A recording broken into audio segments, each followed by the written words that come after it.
सबकी देखो पोल खोलने वाला जो तुमने भगवान जैसे सबको मान रखा है ना।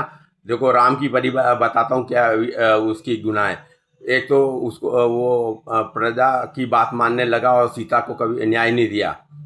अगर वो राजा था तो राजा कभी भगवान नहीं हो सकता है। वो तो जगत पिता परमेश्वर होता है।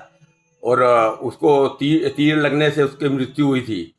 अब ये ले लो, अब अल्लाह की बात बताऊं कि अल्लाह का कोई नाम निशान नहीं, खाली अल्लाह अल्लाह दिखता है, ना उसकी तस्वीर दिखती है, कुछ नहीं होता।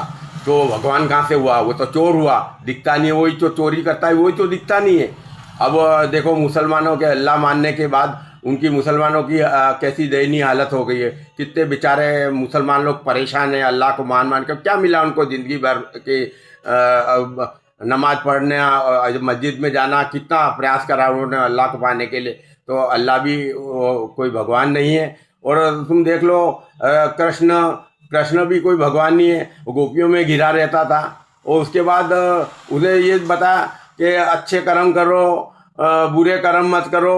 ऐसी फालतू की बातें बताई। कभी उसने सत्य का मार्ग बताया कि सत्य क्या होता है जीवन का? वही तो नींव है सत्य। तो उसने नींव बताई क्या सत्य की, जिससे अच्छे कर्म करने की आगे योग्यता हासिल करी जाए। अब देख लो क्रिश्चियनों के भगवान, अब वो जीसस है।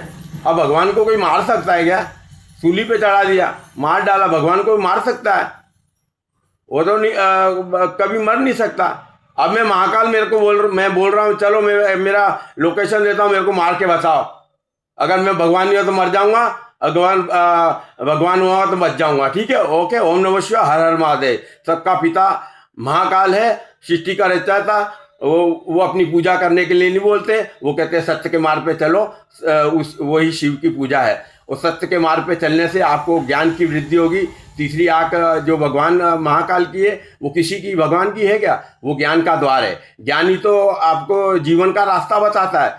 और नहीं तो जीवन अंधेरे में हो जाता है, जैसे कलयुग आया। ओम नमः